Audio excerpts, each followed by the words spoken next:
pessoa foi salva, mas infelizmente ele morreu. Foram 11 anos, uma igreja na qual nós congregávamos, 11 anos congregando junto, com muita alegria, com muita adoração, com muita devoção, com muita veemência, com muito afinco, se entregando ao Senhor. Então, se eu chorar aqui em algum momento, eu peço aos irmãos a paciência, a colaboração, que eu já estou com vontade de chorar, certo? Mas peço irmãos a paciência, porque naquele momento foi colocado um espinho na minha carne. E agora eu estou enlutado. Geralmente, quando eu uso preto, o pessoal pergunta assim: está de luto? Eu não, estou de preto. Mas hoje realmente eu estou de luto. Assim como foi colocado um espinho na minha carne, foi colocado um espinho na carne da minha esposa, do meu irmão, da minha cunhada, porque nós vivíamos ali mesmo, louvando a Deus com alegria e superando as dificuldades. E o pastor falou no começo, no domingo passado, disse assim: está de folga no próximo domingo? Estou. Vai pregar de manhã e de noite. Eis-me aqui, envia minha amiga. Na semana a gente conversa. Quarta-feira, está de folga no próximo domingo? Na primeira perguntou: vem mais um pouco? Não, é o pastor vindo domingo aqui hoje. Aí, foi bem, né? Está de folga? Aí eu estou de folga. Vai pregar de manhã e à noite. Amém, amém, glória a Deus. E aí, eu fui baixar o microfone, desculpa. E aí, eu, pastor, tem algum tema? Ele não tem um livro. Falo de evangelismo, falo de fé. Mas no dia que eu recebi a notícia, quando eu liguei para minha esposa já estava chorando e perguntando se eu já sabia. Eu já sabia. E eu mandei uma mensagem para ela e disse assim: por que as coisas ruins acontecem com as pessoas boas? Aí ela: não cabe a nós saber, mas Deus sabe. Só cabe a gente confiar. Amém? Então eu pergunto aos irmãos a mesma pergunta que eu fiz. Eu sei que todos os irmãos faz e vai fazer. Por que coisas ruins acontecem com pessoas boas? Gostaria que os irmãos se levantassem para que a gente possa ler. Meu irmão pode colocar aí em Jó 1, por gentileza, em nome de Jesus.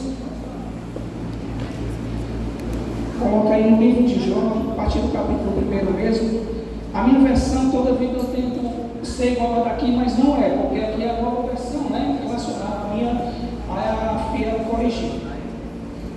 Na terra, amém, desculpa, todos de pé, amém.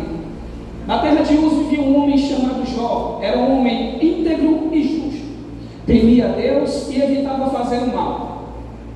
Ele tinha 7 filhos e 3 filhas.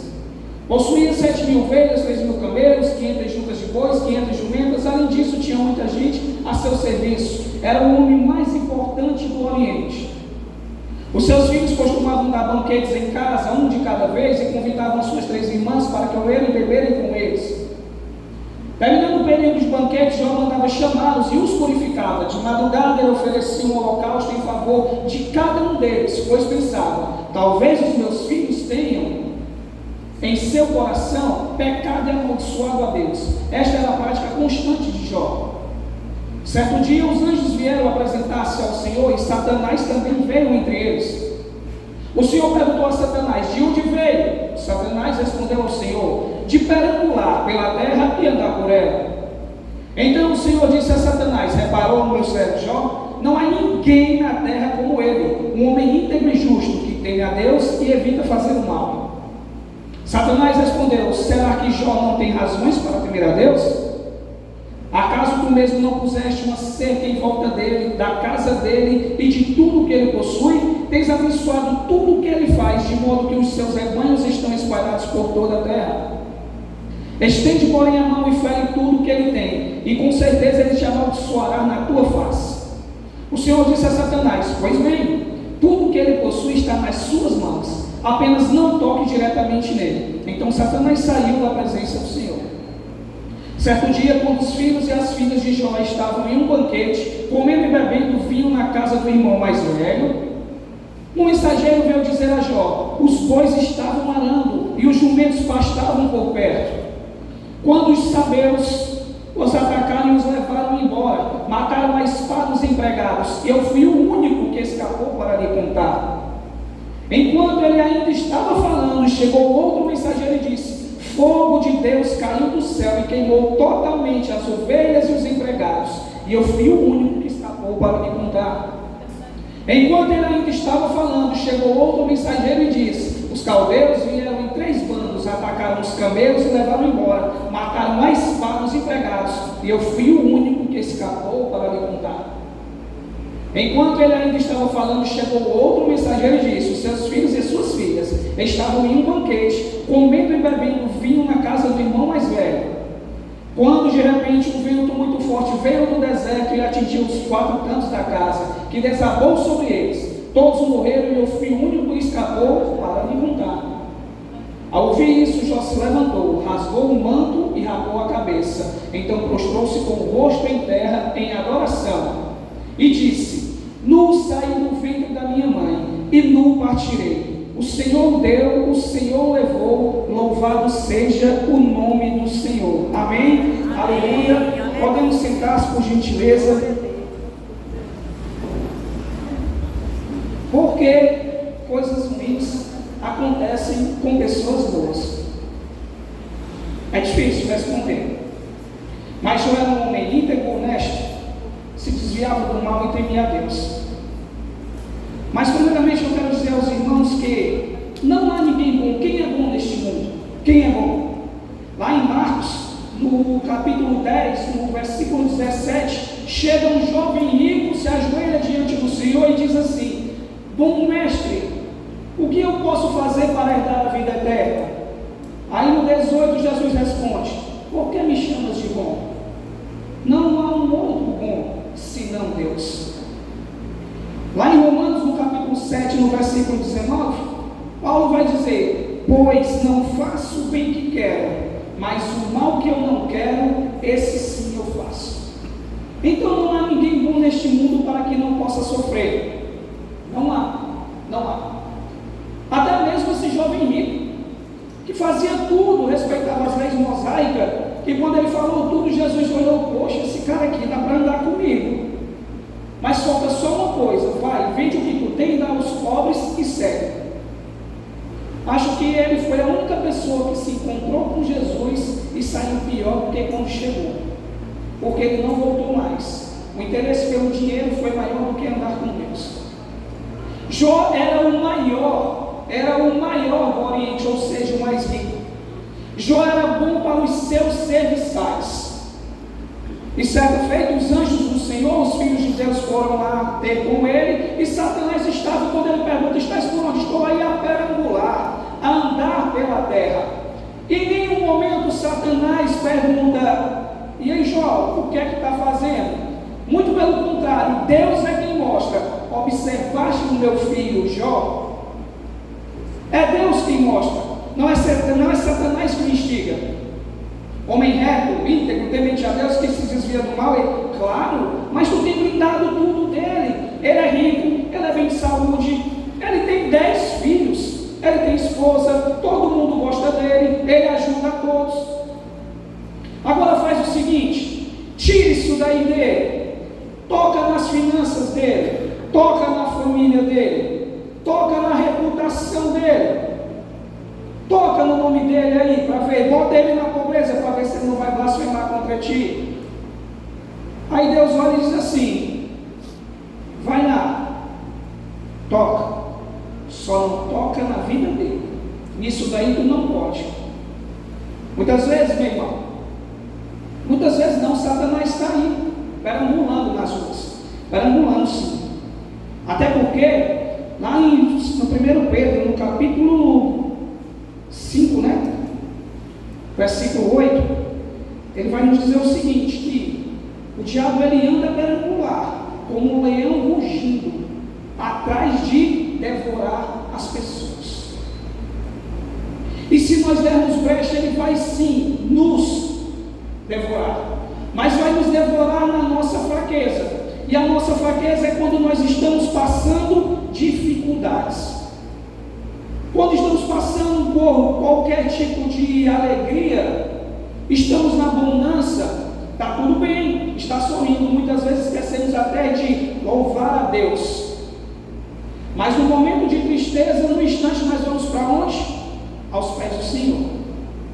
E eu imagino sim que o sofrimento do crente aqui nesta terra, que nós não estamos isentos, porque Deus falou: no mundo tereis aflições, mas tem de bom ânimo, porque eu venci o mundo. É justamente para nos aproximar de Deus. Tudo nesse mundo tem um propósito. Não cabe a mim entender, mas cabe a mim aceitar. Toca lá em tudo que ele tem, tocou. E quando tirou tudo dele, vocês viram aqui, os irmãos viram que foi uma sequência de tragédia. Enquanto um anunciava uma tragédia, o outro já chegava: espera aí que é a minha vez. Já aconteceu isso. Jó, os sabeus veio e fizeram isso. Jó, os cabelos veio, levaram os camelos, levaram os bois, levaram tudo. Ah, tá certo, tudo bem, tocaram ali na minha riqueza e tal, tá beleza. Mas não tocaram nos meus filhos, graças a Deus. Jó, deixa eu te dizer uma coisa. Veio um vento do deserto, tocou os 4 cantos da casa, teus filhos estavam reunidos na casa do primogênito e todos morreram. Só sobrou eu para contar o que aconteceu. Jó fez o quê? Agradeceu a Deus e disse: Deus me deu, Deus tirou. Bendito seja o nome do Senhor. E nessa situação é difícil para a gente dizer isso, sim. É muito difícil a gente dizer: Deus me deu, Deus tirou. Bendito seja o nome do Senhor. Quando a gente vai e continua lendo ali no capítulo 2, Satanás vê que não consegue tirar Deus de Jó, vê que não consegue que Jó blasfeme contra Deus. Ele chega em Jó mais uma vez, quando Deus está reunindo os seus filhos, os seus anjos. E aí, tu está falando: Satanás, tu vem de onde? Eu venho aí, ó, de perambular e andar pelo mundo. Aí ele: olha, observaste teus filhos. Jó continua na integridade. Mas é claro, eu quero ver se tu não tocar na saúde dele, se ele não vai virar as costas para ti, ou seja, vai blasfemar contra o teu espírito. Aí Deus olha: tá certo, pois vai lá, toca na saúde dele, mas não toca na vida dele. Sabe por que ele não pode tocar na nossa vida? Porque é Deus quem dá a vida e é Deus quem tira a vida. Somente o que acontece com a gente, ou o próprio Deus nos faz passar pelo sofrimento, ou Ele autoriza. Quando a gente vê depois do batismo de Jesus, o que é que acontece? E o Espírito conduziu Jesus ao deserto. E lá ele passou 40 dias e foi tentado. Lá em Coríntios, no capítulo 12, no versículo 7, Paulo vai dizer que eu tenho um espinho na carne. Foi-me colocado um espinho na carne para que eu não me ensoberbecesse, de nenhuma forma. Qual espinho na carne nós temos aqui hoje? Possivelmente nós temos aqui pessoas que estão com espinho na carne, com a família, no casamento, com uma doença, com algum problema dentro de casa, com o filho, com vícios. Qual o espinho na carne? E Paulo ora 3 vezes para que Deus tire o espinho, mas Deus em nenhum momento tirou o espinho. Deus falou assim para ele: Deus continuou deixando que Paulo sofresse com o espinho na carne, mas o espinho na carne Deus aliviou dizendo: Paulo, a minha graça te basta, e o meu poder se aperfeiçoa na tua fraqueza. Quando estamos fracos é que estamos fortes. Quando passamos por um momento de luto, quando passamos por uma doença praticamente incurável para a medicina, quando a nossa casa está totalmente desestruturada, abalada, ou o casamento está destruído, a gente tem que saber dizer assim: Senhor, a tua graça me basta. E é neste momento, nesta dificuldade, que o teu poder vai se aperfeiçoar em mim, porque eu estou fraco, eu não posso nada, mas em ti, Senhor, eu sou mais que vencedor. E ele toca na saúde de Jó. E do momento que ele toca, Jó adoece da planta dos pés até a cabeça.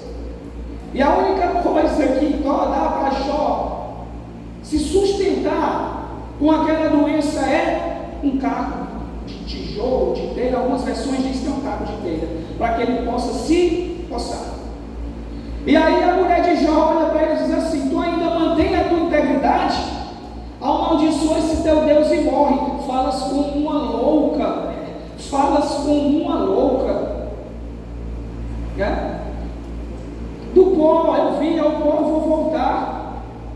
A gente tem que entender entender que nesta fase da vida, entre o nascer e o morrer, existe uma lacuna. E nós temos que preencher isso com coisas boas. As pessoas dizem o seguinte: a gente só vive uma vez. Negado, a gente vive todos os dias. Todos os dias nós vivemos, mas nós só morremos uma vez. Alguém conhece alguém que morreu e voltou? Não tem, não tem. Todos os dias nós vivemos. E o que é que nós vamos fazer entre esse espaço? O que é que nós vamos fazer? E nesse espaço é que nós temos que deixar um legado. É nesse espaço que nós temos que fazer com que a diferença na vida das pessoas. É nesse espaço que nós temos que criar momentos com nossa família, com o cônjuge, com filhos, com os amigos, com tudo isso. É alguém olhar para a nossa reputação e dizer: olha, aquele é um homem de Deus. Deus reflete sobre a vida dele. Conversar com ele é bom, porque ele faz a gente se sentir bem por conta da palavra de Deus. Aquela mulher é uma mulher de Deus. Eu me sinto feliz na presença porque eu posso sentir o perfume de Deus na vida daquela pessoa. Mas como nós estamos passando até a morte, porventura alguém sabe o que vai acontecer daqui a 1 minuto? Não sabe. Nós não sabemos. E a gente tem que viver de uma maneira intensa, pautada nos princípios bíblicos, para que a gente não possa viver com remorso. Durante o velório não faltou gente lá para visitar o Gerson. Um ônibus foi fretado para chegar lá. Isso demonstrou a pessoa querida que ele era. Ele deixou um legado. E até na morte dele, eu fui hoje de manhã, saí de pressa do trabalho para ir para o culto de ação de graça pela vida dele. Até depois dele morto, estava lá no meio da igreja. O exemplo de vida dele converteu a vida de 4 pessoas. Um confessou o nome do Senhor e 3 se reconciliaram. Deixou um legado de amizade, deixou um legado de servo fiel. Ah, você está falando isso porque morreu, porque quando morre, né, todo mundo é bom. Não, eu faço a mesma coisa. Pergunta para a viúva que ficou, quem foi ele? Pergunta para a filha dele, a Ruth, quem foi ele? Perguntemos. Mas aí Jó começa o quê? A se lamentar em seguida. E ele faz em torno de 14 perguntas para Deus. A primeira é: por que eu não morri desde a madre, e em saindo do ventre não expirei? Por que não secou os seios da minha mãe, para que ele não pudesse se alimentar do leite? E vai fazendo perguntas e mais perguntas, perguntas e mais perguntas, amaldiçoando o dia que nasceu. Quantas vezes a gente pergunta também, né? Ah, por que eu não morro logo? Ah, por que isso acontece comigo? Existe um propósito por trás disso. Existe uma permissão de Deus para que isso aconteça. Existe sim. E às vezes eu fico: como eu posso ser feliz? Como eu posso ser feliz se eu fico doente? Se eu perco os bens? Se eu perco pessoas que eu amo? Como eu posso ser feliz se eu perco o emprego? Se eu não consigo uma pessoa para casar? Se eu fui desprezado ontem? Porque até pelos amigos Jó foi desprezado. Ele foi julgado. Os amigos, quando viram Jó, que era Elifaz, Bileade e Zofar, não reconheceram e ficaram 7 dias sentados do lado dele e ficaram só olhando. E depois só foi sarrafo nele. Ó, tu está passando por isso porque tu foi impiedoso. Ó, tu está passando por isso porque tu foi enganador. Ó, tu está passando por isso porque tu pecou muito. Aí Jó apresenta 34 queixas a Deus. E depois Deus faz 70 perguntas a Jó. 34 queixas a Deus. Jó se defende. É tanto que Jó diz assim: ei, ensina-me. Me diz, Senhor, onde foi que eu pequei para eu estar passando por isso? Onde foi que eu pequei para eu estar passando por isso?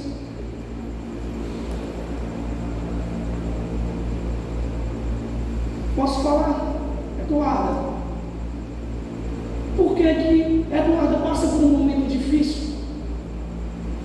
Por que eu tenho que ver a minha esposa muitas vezes chorar à noite com dor de endometriose e adenomiose? Por que o meu irmão tem que ligar para mim no meio da semana, todo duro, me leva para o hospital, que eu não consigo nem me mexer, eu preciso tomar uma injeção? Por que eu tenho que viver aflito por conta de uma irmã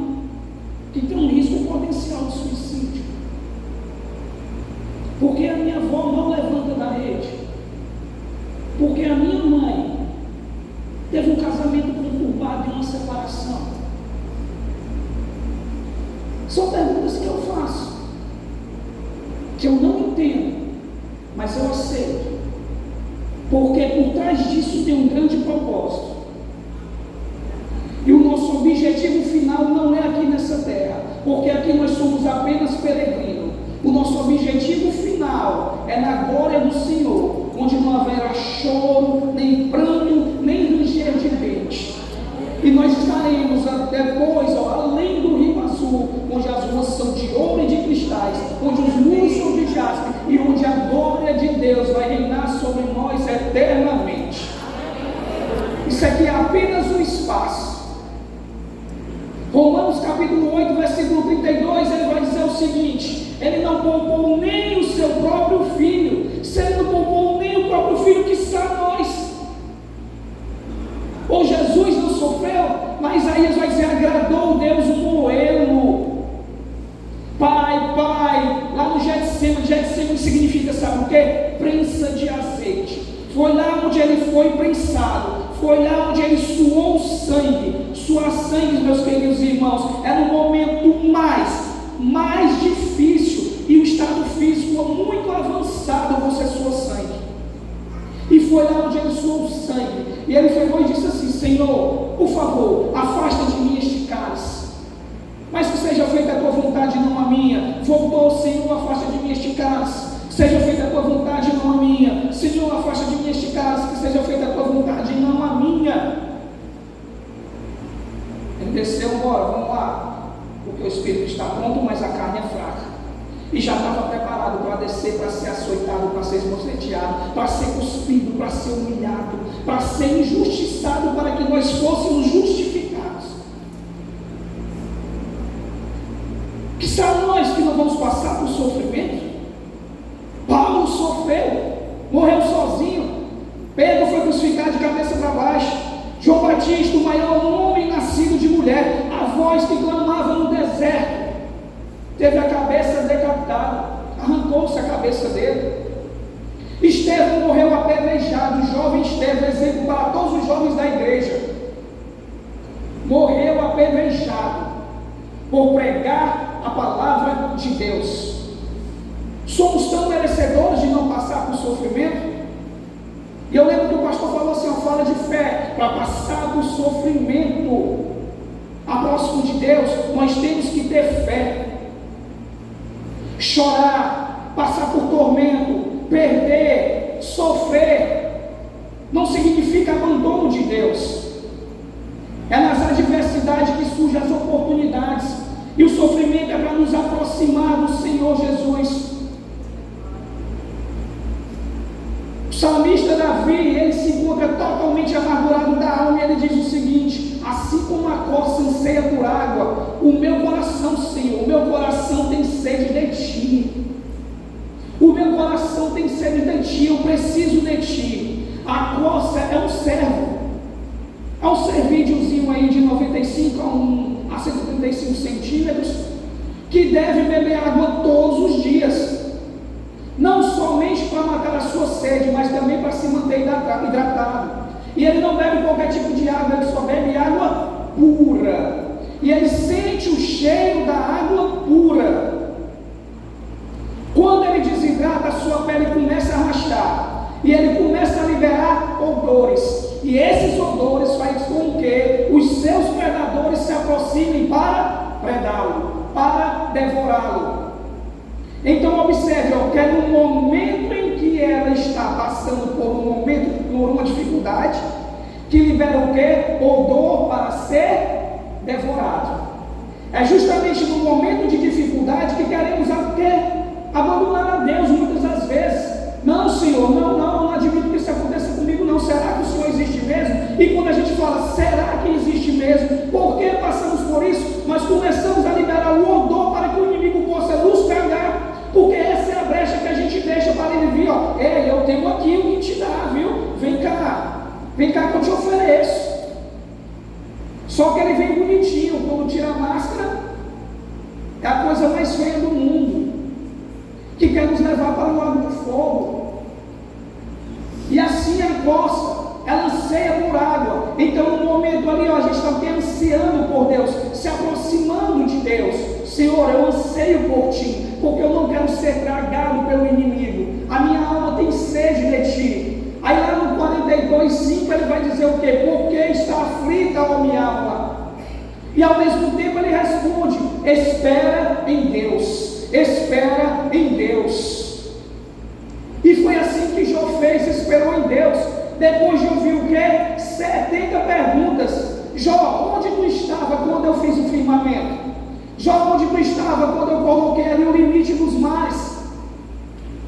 Ei, Jó, tu viveu muito, né? Tu viveu muito. Como foi mesmo a criação? Jó, como foi que tu conseguiu fazer os ninhos das águias? É tu que consegue alimentar os corvos? É tu que dá comida aos leões? Quando foi, Jó, que colocou a luz? Jó, foi você que fez isso. Aí Jó reconhece a soberania de Deus. Reconhecendo a soberania de Deus, ele olha para Deus e diz o seguinte, está lá no versículo 42 de Jó: bem sei que tudo podes, e nenhum dos teus pensamentos pode ser impedido. Eu sei que tudo tu podes, Senhor, e nenhum dos teus planos podem ser frustrados. E o que acontece nesta terra agora eu sei, Senhor, eu sei que é tudo por conta de Ti. Porque no 41 versículo 11 vai dizer, Deus diz assim, quem primeiro me deu, para que eu haja de retribuir-lhe? Pois o que está debaixo de todos os céus é meu. O irmão pode colocar aqui Daniel 4,35, por favor? Eu acho que é Daniel 4,35, se não for, perdoe. Mas tudo debaixo da terra de quem? De Deus. Todos os povos da terra são como nada diante dele. Ele age como lhe agrada com os exércitos dos céus e com os habitantes da terra. É como agrada a ele, não como nos agrada. Ninguém é capaz de resistir à sua mão, nem lhe dizer: o que fizeste? O que fizeste, Senhor? Por que fizeste, Deus? Por quê?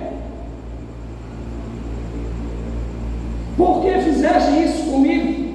Ninguém pode dizer. Tudo é dele, para ele e por ele, porque foram feitas todas as coisas. Nós somos dele, nem os nossos filhos são nossos, nós temos a posse e mansa dele. Uma vez perguntou assim: tu cria filho para o mundo? Eu não crio filho para o mundo, eu crio filho para Deus, para se livrar das armadilhas do mundo. Então nós não podemos perder e nem mais estar se perguntando por que isso, por que aquilo, por que pessoas boas sofrem, por que as pessoas ruins são bem-sucedidas. Vai falar lá em Mateus o que ele faz nascer o sol sobre justos e injustos.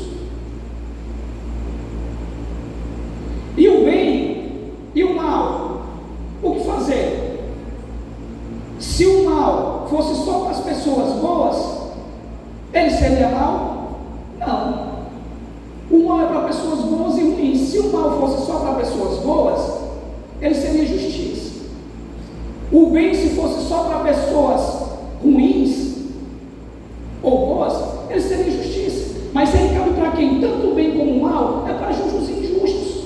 Infelizmente tem pessoas que nascem para fazer o mal. Infelizmente. Mas nós, servos de Deus, na oportunidade de fazer o bem, temos que fazer. Porque aquele que pode fazer o bem e não faz, peca. Está na palavra do Senhor.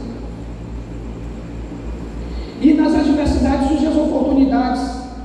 Ele não poupou o filho. No Salmo 119, 71 vai dizer o seguinte: foi bom para mim ter sido castigado, para que aprendesse os teus estatutos. Ou seja, foi bom para mim, Senhor, ter sido castigado por ti, porque só assim agora eu posso colocar em prática os teus ensinamentos, aquilo que está escrito. Existia um jurista, eu acho que é Hans Kelsen, né, que diz o seguinte, que a Constituição escrita é uma mera folha de papel. Se eu não me engano é Hans Kelsen, ou Ferdinand Lassalle, não lembro mais. Mas ele diz o seguinte: a Constituição escrita é uma mera folha de papel. Ou seja, se está lá em cima de uma prateleira, é só uma folha de papel. Então ela tem que ser o quê? Praticada. É por isso que a palavra de Deus diz o seguinte: a fé sem obra ela é morta. A fé não é abstrato, a fé é concreta. E para que nós concretizemos a nossa fé, nós precisamos fazer a obra de Deus. Mas é grande a seara, poucos os trabalhadores. Que dirá o pastor? Pessoal, vem para o culto na quarta. Bora trabalhar, bora trabalhar, bora trabalhar. Mas está indo o mundo todo para que a gente possa pregar e de pregar o evangelho a todas as criaturas. Aqueles que creem e foram batizados serão salvos, mas quem não crê já está condenado. Então as tragédias acontecem por conta de quê?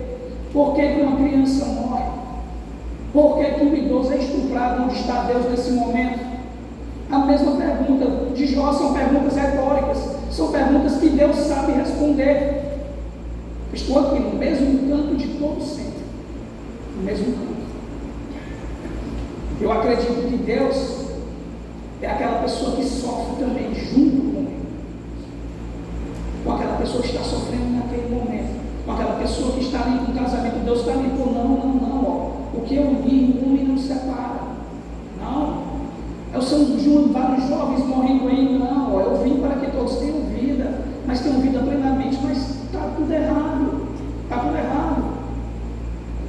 Quando diz assim, ó, e se arrependeu, lá na parte lá de Noé, né, que ele diz o seguinte: se arrependeu Deus de ter feito o homem. Esse se arrependeu aí na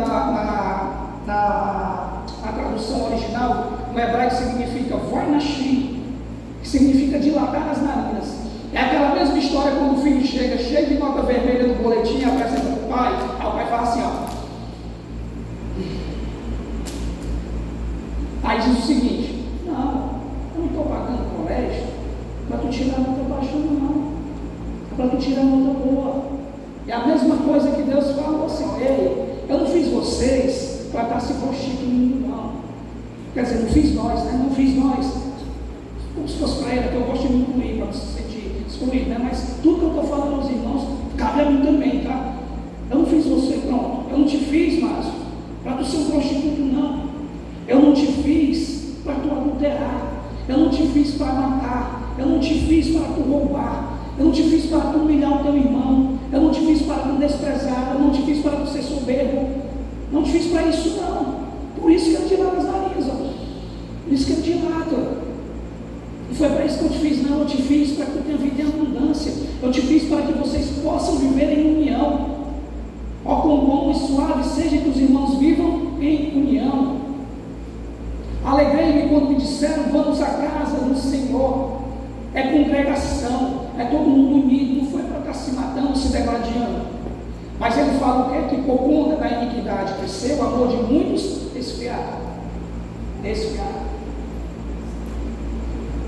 E aí, meus irmãos, a gente pergunta muitas vezes, mais uma vez, tragédias, sofrimento.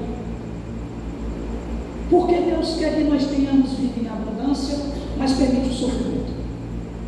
Alguns irmãos já assistiram o filme Divino Processo? Não, né? Muito bem. Fica a dica: Divino Processo. Divino Processo é um advogado que perde a esposa.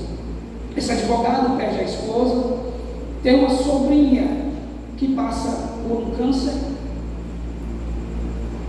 deixou a advocacia porque não acredita em Deus, acha que foi Deus quem matou a esposa, sai para ver a sobrinha, vem um tornado e ele deixa uma das coisas mais importantes da vida dele, que é o cachorro Brutus dentro de casa.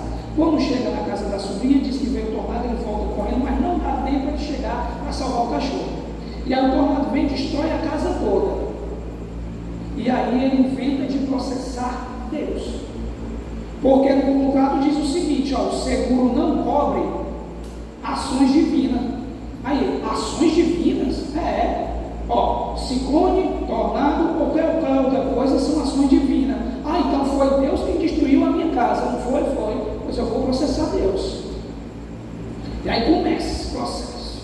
Ele começa, não, Deus destruiu. Aí chama padre, chama islâmico, chama budista, chama indígenas lá no processo, porque eles vão ser processados, porque eles são representantes de Deus na terra.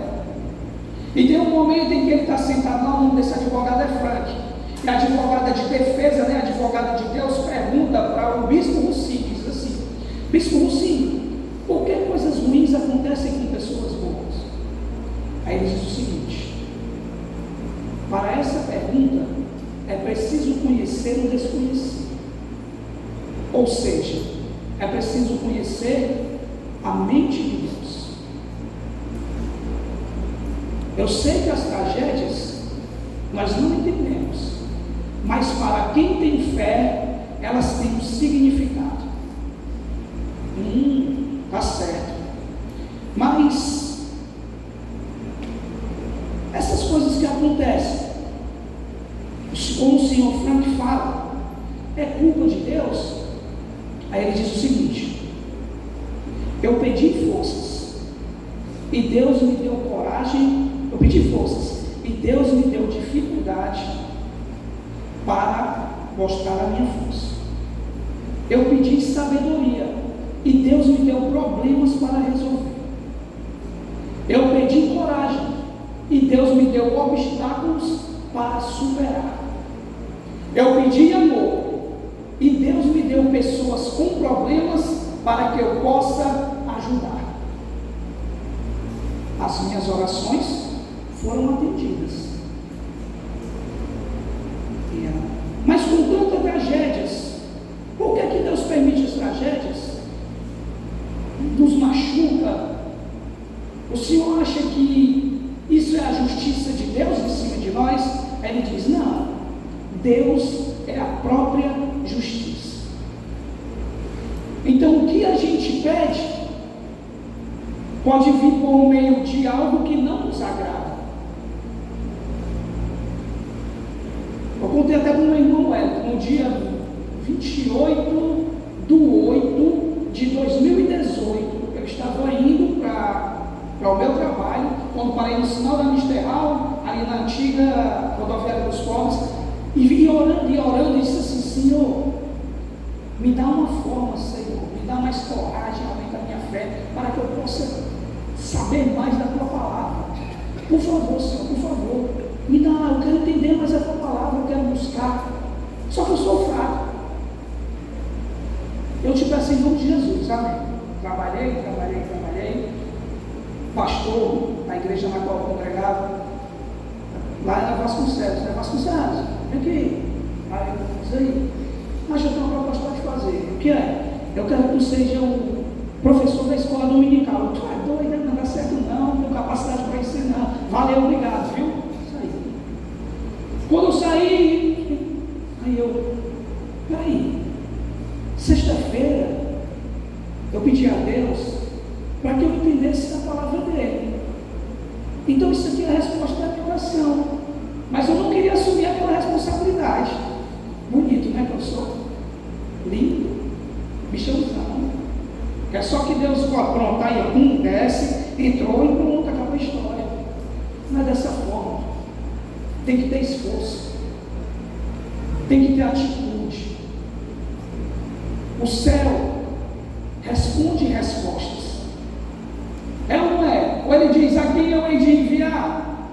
Aí o Isaías fala o seguinte: o senhor pode me enviar? Não, Isaías responde logo: eis-me aqui, Senhor, envia-me a mim. Envia-me a mim. Então não precisa mais a gente ficar perguntando os porquês, não. Basta a gente dizer: Senhor, eu estou aqui, ó. Se o Senhor quiser fazer a minha obra em mim, eu estou aqui, eu estou disponível. Eu estou aqui com as mangas arregaçadas, já botei aqui a farda e estou aqui para te servir. E não, Senhor, o que é? O que foi que ele disse para Moisés? Moisés: Senhor, Moisés, está clamando por quê, Moisés? Eu já dei a ordem, eu já disse o que é para fazer, agora é para marchar, ou seja, agora é para avançar, ou seja, agora é para praticar, é para ir em frente e não para recuar. Então a gente tem que ir à frente, não recuar, não olhar para trás.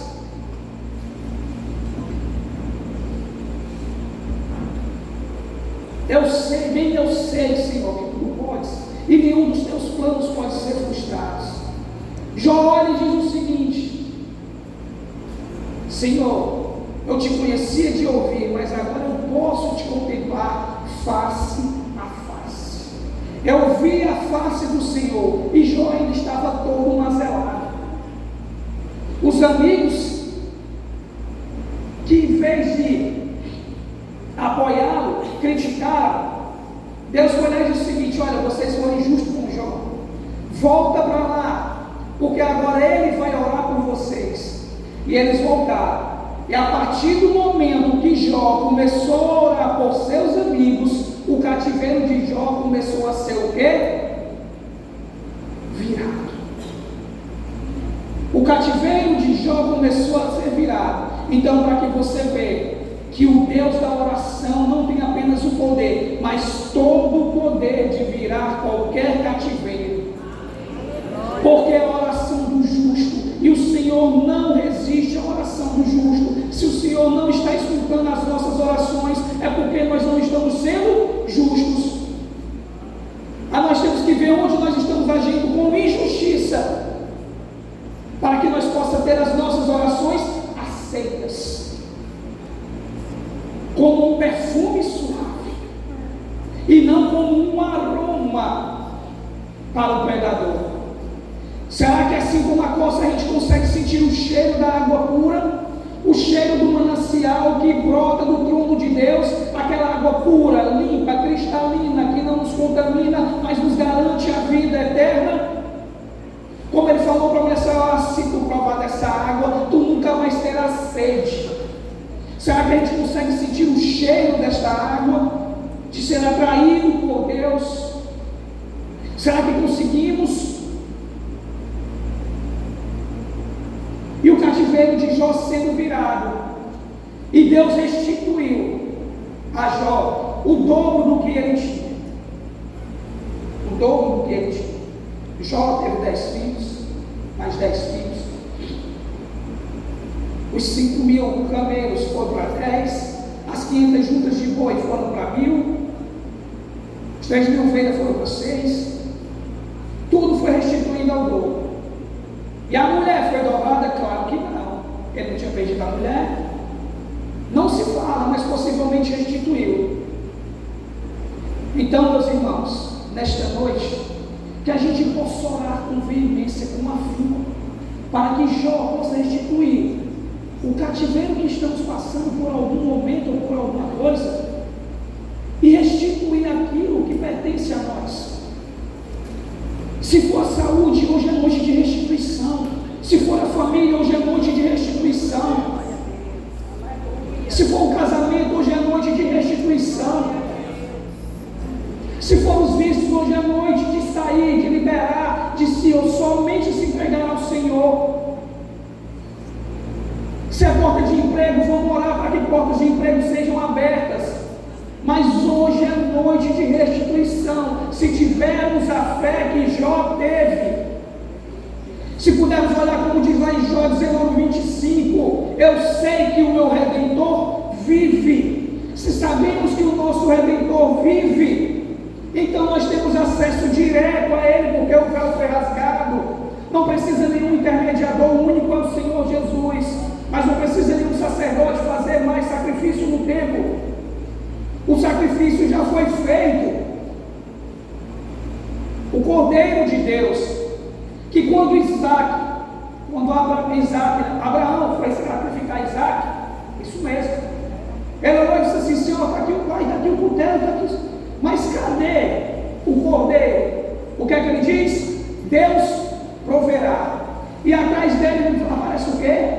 Um carneiro. Não é um cordeiro. Para mim aquilo é um prenúncio de justamente João Batista, o qual nós já falamos hoje, para dizer: eis o Cordeiro de Deus, aquele que tira o pecado do mundo. Deus proveu o Cordeiro para ser morto por nós, para ser sacrificado por cada um de nós, para nos libertar do pecado, pois o pecado do mundo estava sobre ele. E lá na cruz ele gritou: Tetelestai, que significa o quê? Está pago. A dívida que era nossa, ele foi lá e pagou. Nós não devemos mais a ninguém.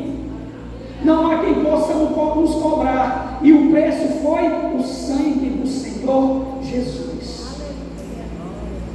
O sangue que nos purificou, o sangue que nos lavou, o sangue que transformou a nossa vida, nos tirou do lamaçal do pecado e nos fez sentar como príncipes no trono. condição. Basta que tenhamos fé. Basta que tenhamos fé. Basta que acreditemos que sim, Jesus é capaz de fazer. Saber que Ele vai além da medicina. Saber que Ele tudo pode fazer. O cego lá, Bartimeu, Jesus, filho de Davi, tem de piedade de mim. Todo mundo lá, cala a boca, e ele gritava mais alto: Jesus, filho de Davi, tem de misericórdia de mim. E o pessoal, cala a boca, e ele segue: Jesus, filho de Davi, tem de misericórdia de mim. E ele volta e diz: o que é que tu quer? Eu quero ver, pois que seja feito. Ninguém pode limitar a sua dor. Se Deus ainda não está escutando porque tem alguém atrapalhando, grite mais alto. Mas não deixe ninguém atrapalhar a sua bênção. Faça como Jacó, se agarre aos pés do anjo do Senhor e diz: eu só te largo quando o Senhor me der a bênção. Eu só te largo quando o Senhor me der a bênção. É melhor sair com a bênção do que com dinheiro. Jacó saiu com a bênção de Isaac. O pródigo saiu somente com dinheiro. De quem é que a gente fala hoje? Jacó, o nome guardado na galeria dos pais da fé: Abraão, Isaac e Jacó. É por isso que a gente ora: ó Deus de Abraão, de Isaac e de Jacó. Então saia com a bênção. Não deixe de sair com a bênção. Não deixe de sair com a sua bênção daqui hoje. Se agarre ao Senhor. Lute com Ele. E também seja chamado de Israel. Porque lutou com Deus. E por meio de Jacó, cumpriu-se a promessa a Abraão. As 12 tribos, e hoje nós estamos aqui, como as areias do mar, que Abraão não pôde contar, mas Deus prometeu. Ele não contemplou, e nem sempre nós contemplaremos as promessas, mas que elas vão se cumprir e cumprirão, nem que seja na vida dos nossos tataranetos. Mas as bênçãos do Senhor vão se cumprir sobre nós. E que nesta noite Deus possa restituir tudo aquilo que nós estamos pedindo em oração. Que Deus possa restituir aquilo que está quebrado, aquilo que precisa realmente ser restituído. Não importa a área, não sei qual é, mas o seu coração sabe. Hoje eu preciso sim que o meu coração seja colado de novo.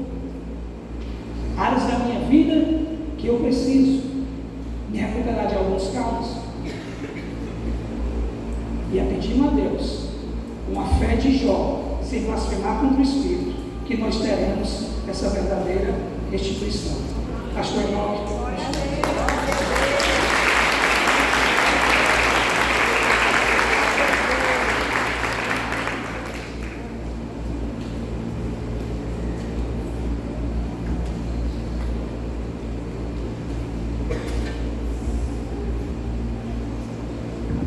Amém.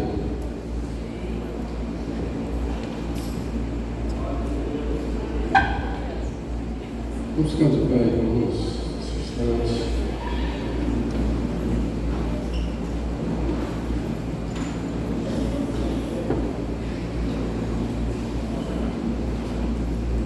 Queria chamar o ministério.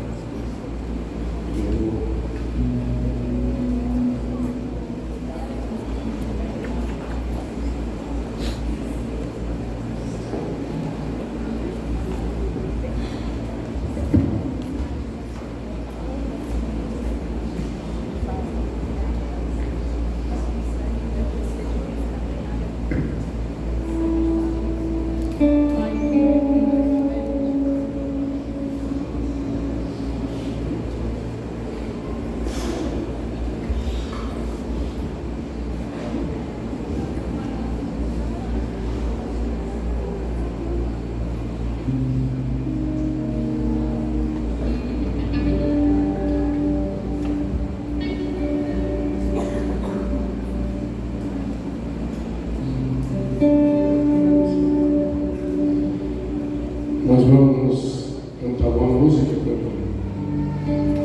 e depois nós vamos fazer um apelo aos irmãos que ouviram essa palavra na realidade, nós temos atravessado dias difíceis e a história de Jó muitas vezes cabe na vida de algumas pessoas que precisam de sair do pecado, que precisam deixar o pecado, porque tem aprisionado muitas vidas, muitas pessoas que lutam para sair do pecado, mas que ainda ficam aprisionadas. E hoje é um dia que Deus quer salvar, quer libertar, quer transformar vidas em nome de Jesus. Vamos cantar.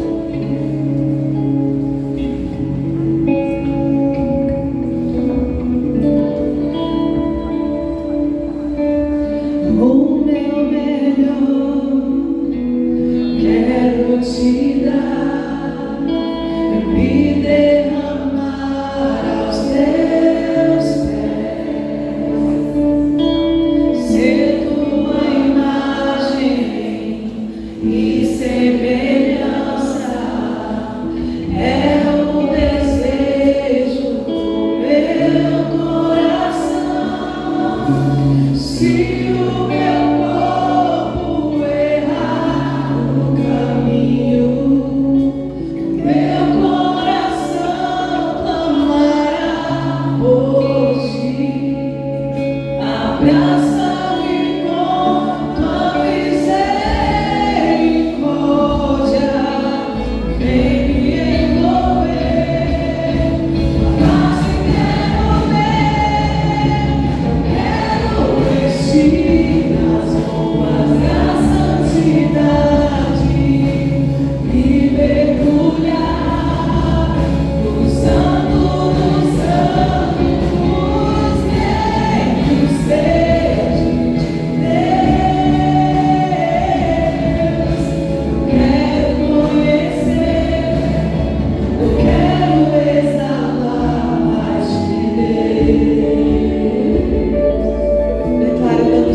Amém, aleluia.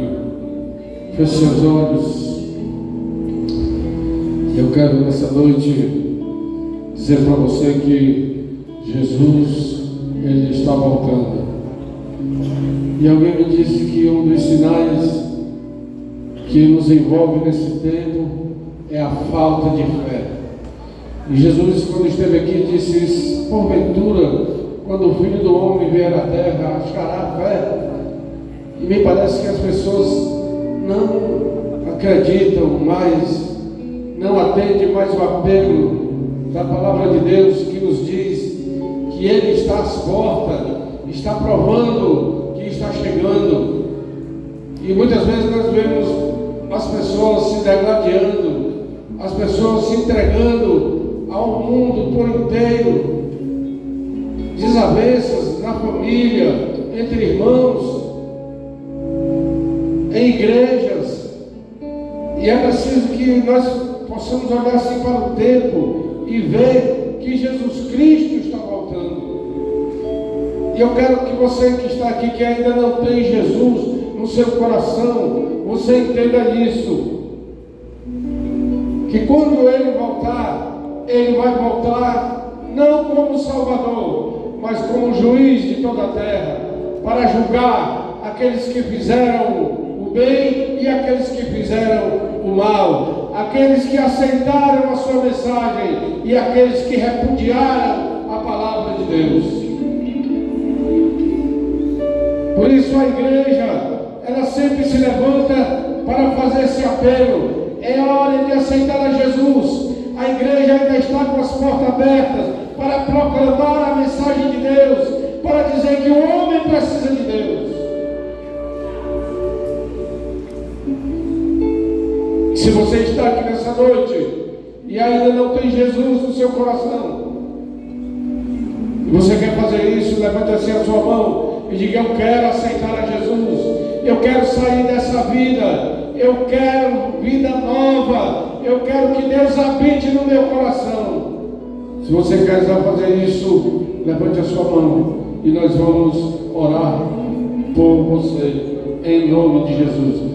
Compreenda que esse apelo não é apenas para você entregar a sua vida a uma igreja. Não estamos pregando igreja, estamos pregando a Cristo Jesus, que é o autor e é o consumador da nossa fé. Em nome de Jesus.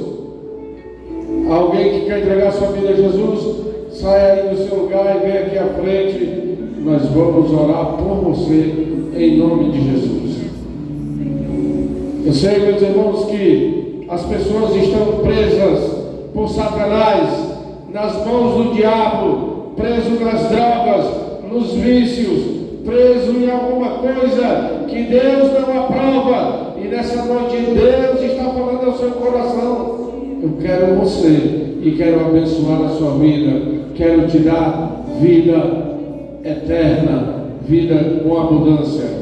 Alguém quer fazer isso, quer entregar sua vida a Jesus, ou quer se reconciliar, dizer: eu quero voltar para a comunhão do Senhor. Você também pode vir aqui à frente e se reconciliar. Nós vamos fazer também essa oração por você, em nome de Jesus.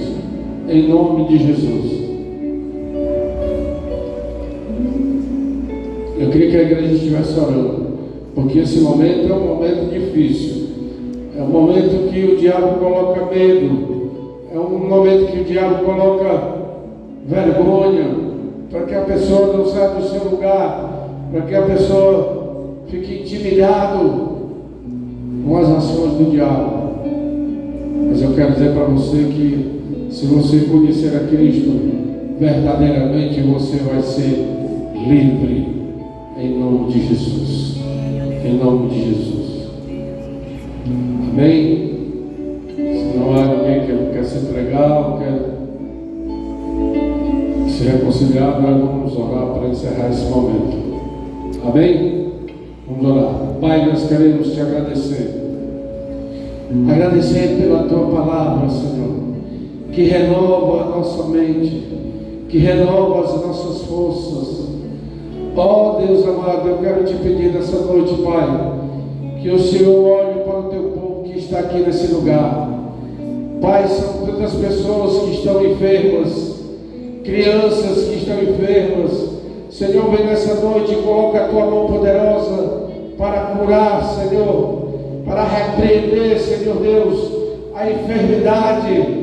Ó Deus amado, quantas pessoas me falaram hoje que estavam doentes e enfermas. Eu te peço, Pai, nessa noite, Senhor, derrame saúde no meio do teu povo, no meio da tua igreja, Senhor. Olha para os teus servos, Pai, repreende, Senhor Deus, em nome de Jesus, repreende a enfermidade, Senhor Deus, aquela enfermidade que não tem cura, em nome de Jesus, nós te suplicamos, derrama cura, Senhor, porque o Senhor pode todas as coisas, é o Senhor, como foi pregado, é o Senhor que é o dono da vida, é o Senhor que dá a vida, é o Senhor que tira a vida. Por isso, Senhor Deus, nós te clamamos nessa noite. Te pedimos, ó Pai, por aqueles que estão, Senhor Deus, desempregados. Ó Senhor Deus, abre as portas de emprego. Aqueles que estão sem teto, aqueles que estão endividados, aqueles que estão sem nada. Meu Deus, nós te conhecemos como Deus da provisão, aquele que provê as coisas, em nome de Jesus, ó Pai amado. Olha para os teus servos, Pai, eles precisam do pão de cada dia, Senhor. Ó Deus amado, vem ao nosso encontro, Senhor, vem sobre a tua igreja, Pai amado. Pai, eu te peço que o Senhor abençoe essas famílias que estão aqui reunidas, meu Deus, em nome de Jesus. Vá agora no lar, Senhor, aqueles que têm os pais que ainda não são crentes ainda em Ti, Senhor, converte-os para a glória do Teu nome. Aqueles que estão longe de Deus, Pai, que o Teu Espírito Santo vá agora nesses corações, liberta, Senhor, para a glória do Teu nome, Senhor. Em nome de Jesus, ó Pai amado, ó Senhor Deus, olha para o Teu povo, Pai. Pai, guarda a nossa casa, guarda, Senhor Deus, a nossa família, que quando nós entrarmos, que quando nós sairmos, Pai, guarda a nossa entrada e a nossa saída, Senhor, em nome de Jesus, nos livra dos homens maus, dos homens roubadores, ó Senhor Deus, porque, como foi pregado, o diabo é astuto, ele anda em derredor, querendo e procurando a quem possa tragar, Senhor. Em nome de Jesus, abençoa o teu povo, Senhor, que a tua igreja seja próspera, que a tua igreja, Senhor Deus, possa mostrar que são discípulos teus, que ame, que perdoe, que esteja, Senhor Deus, sempre atentos à tua palavra, Senhor. Em nome de Jesus, ó Pai amado, oh meu Deus, eu te suplico, Pai amado, que o Senhor abençoe esse nosso país, esse Brasil, Senhor. Oh Pai, Tu és o dono, as nações pertencem a Ti. A palavra de Deus diz que do Senhor é a terra e tudo que nela contém pertence ao Senhor. Nós te suplicamos, abençoa esse Brasil, esse Ceará, essa Calcaia, essa nova metrópole, Senhor. Abençoa, derrama, Senhor Deus, salvação nesse lugar. Estende o teu braço para salvar, para libertar, Senhor, para transformar vidas, ó Pai. Em nome de Jesus, ó Pai amado, levanta nesse lugar homens e mulheres, Pai, dispostos a trabalhar, Senhor, sem olhar para trás. Em nome de Jesus, fortalece a tua igreja, derrama o teu Espírito Santo sobre as nossas vidas, Senhor. Em nome de Jesus. Assim, Pai, fica com o teu povo, abençoa a tua igreja, abençoa, Senhor Deus, as nossas crianças, Senhor. Guarda as nossas crianças, Senhor, quando forem para a escola, Senhor. Guarda os nossos filhos, Senhor, em nome de Jesus, ó Pai amado. Senhor, dá-nos uma semana de paz, uma semana, Senhor Deus, debaixo da tua proteção divina. Que o Senhor esteja presente na nossa casa, alegrando o nosso coração, porque nós somos os teus servos, Pai. Nós te pedimos a tua bênção e te agradecemos em nome de Cristo Jesus. Levante a sua mão. Que a graça do Deus eterno, a comunhão e as consolações do Espírito Santo, o amor de Cristo Jesus, repouse sobre a sua igreja, hoje e para todo sempre. Todos digam amém e graças a Deus.